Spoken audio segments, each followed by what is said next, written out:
اور پوری کائنات، علامہ یہ کہتے ہیں کہ قرآن مجید کا پرسپیکٹو یہ ہے کہ وہ پوری کائنات کو اسی جہت سے دیکھتا ہے. الذین یذکرون اللہ قیاما وقعودا وعلی جنوبہم ویتفکرون فی خلق السماوات والارض ربنا ما خلقت ھذا باطلا. سورہ آل عمران کی آیت نمبر 190 191. اور یہ ریکنسٹرکشن میں علامہ نے کم و بیش 5 مرتبہ اس آیت مبارکہ کو کوٹ کیا ہے. کہ اہل ایمان کون ہیں؟ یہ وہ ہیں جو اللہ کو نہیں بولتے، کبھی نہیں بولتے. کھڑے ہوں، بیٹھے ہوں، چل رہے ہوں، اپنے پہلوؤں پہ لیٹے ہوئے ہوں، یذکرون اللہ، اللہ ان سے غائب نہیں ہوتا، اوجل نہیں ہوتا. اور پھر وہ کائنات میں فکر کرتے ہیں. جب کائنات میں فکر کرتے ہیں تو ان کی فائنڈنگ یہ ہوتی ہے ربنا ما خلقت ھذا باطلا، اللہ تو نے یہ سارا کھیل تماشے کے لیے نہیں بنایا، تو نے یہ سب کچھ بنایا، یہ باطل نہیں بنایا، یہ حق ہے، نشان حق ہے. تو اب تصور کریں نا، تو اب یہ اس فکر کی کلیتاً نفی ہو گئی. بھئی یہ تو صرف ایک خواب خیال ہے، اصل حقیقت کہیں اور ہے. تو قرآن مجید تو اس کا بالکل آل ٹوگیدر ڈفرینٹ پرسپیکٹو دے رہا ہے کہ اہل ذکر اور اہل فکر جو اہل ایمان ہیں وہ اس کائنات کو باطل نہیں سمجھتے. اس کو ربنا ما خلقت ھذا باطلا، جب وہ باطل نہیں سمجھتے تو آٹومیٹکلی پھر ان کی اپروچ بدل جاتی ہے اس پوری کی پوری کائنات کے بارے میں. تو علامہ نے ریکنسٹرکشن میں کئی مقامات پہ اس چیز کو بیان کیا ہے. میں ایک ریفرنس یہاں صفحہ نمبر 8 سے دینا چاہوں گا جس میں علامہ نے اس کو کوٹ کیا ہے. علامہ فرماتے ہیں Islam demands the affirmation of the spiritual self in man with this reference only that Islam recognizing the contact of the ideal with the real. یہ بات ہے، contact of the ideal with the real. علامہ فرما رہے ہیں کہ اسلام چاہتا ہے کہ انسان کا اسپرچل سیلف ڈیولپ ہو، لیکن ایسا نہ ہونا کہ وہ اسپرچل سیلف کے پیچھے ایسا لگے کہ دنیا ہی کو بھول جائے. نہیں، اسپرچل سیلف اس انداز سے ڈیولپ ہو کہ آئیڈیل اور ریئل دونوں ساتھ ساتھ چلیں، دونوں ایک انداز سے چلیں. says yes to the world of matter and points the way to master it with a view to discover the basis for a realistic regulation of life.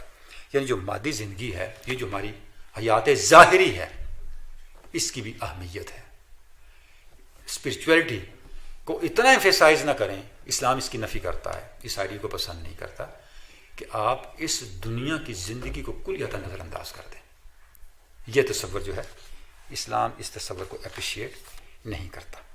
تو پہلا جو جملہ ہے جس میں علامہ نے اس طرف ہمیں اشارہ دیا اور یہ بات بتائی کہ جو قرآن مجید کا مزاج ہے وہ کیا ہے، وہ قدیم انسانی فکر سے بالکل برعکس ہے، اس سے بالکل مختلف ہے.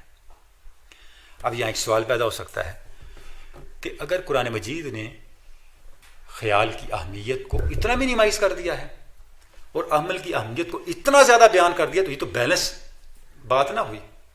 لیکن اگر آپ پورے قرآن مجید کو دیکھیں تو ایسی بات نہیں ہے. قرآن مجید نے علم اور عمل دونوں کو برابر بیان کیا ہے.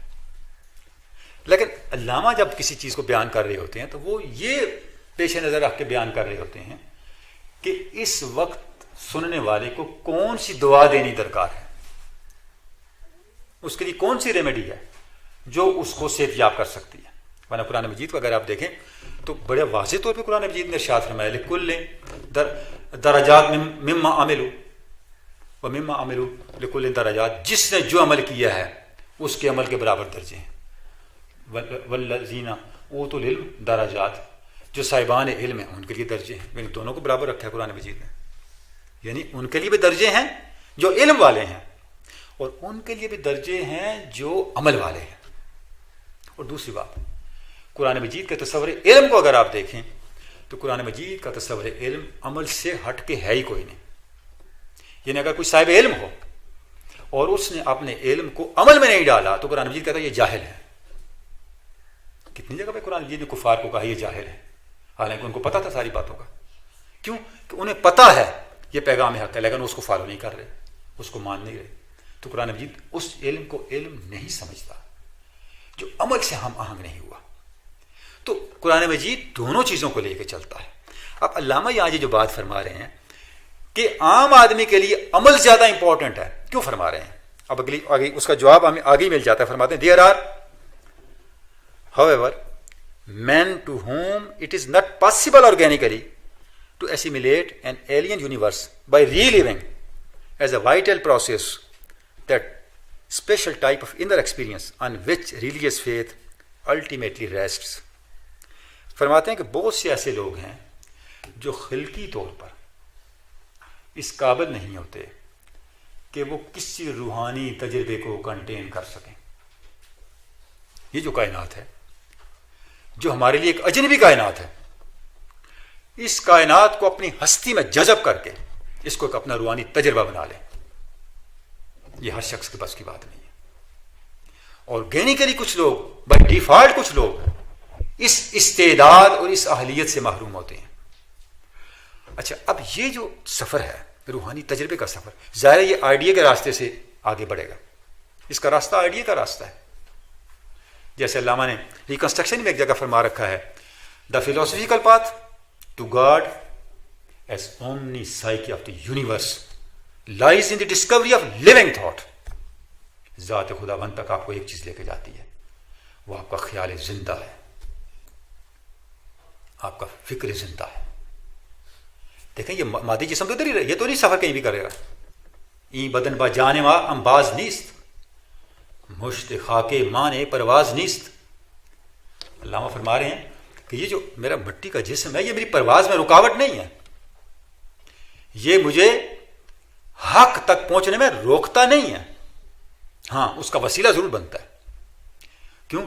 کہ جس پیوریفیکیشن کے عمل سے میں نے گزرنا ہے، اس کی زمین یہی ہے جہاں پہ میں نے سارے امکانات کو، ذات حق کو پانے کے سارے امکانات کو ڈسکور کرنا ہے. وہ ریاست میری یہی ہے، سر سے لے کے پاؤں تک. یہ رکاوٹ نہیں ہے ذات حق تک پہنچنے میں. تو یہ جو سفر ہے لیونگ تھاٹ کا سفر، وہ تو ظاہر ہے وہ آپ کی فکر کا سفر ہے. جب وہ سفر اپنے درجہ کمال پہ پہنچتا ہے تو پھر وہ آپ کے ماحول کو، آپ کی پوری ہستی بشمول آپ کے ماحول کو، کیونکہ اب دیکھیں اس کو بھی اپنے اثر میں لے لیتا ہے. فکر ایک ماحول رکھتی ہے، اور اگر تھوڑا سا غور کریں تو یہ بدن خود اس ماحول کا ایک حصہ ہے، ہماری ہستی خود اس ماحول کا حصہ ہے. درون سینہ آدم چه نور است، چه نور است کہ غیب او حضور است. یعنی ذات حق نے میرے باطن میں ایک ایسا نور رکھ دیا ہے، اس کے سامنے کوئی چیز غیب نہیں ہے. اس کے سامنے پوری کائنات ایسے ہی ہے جیسے آپ کی ہتھیلی پہ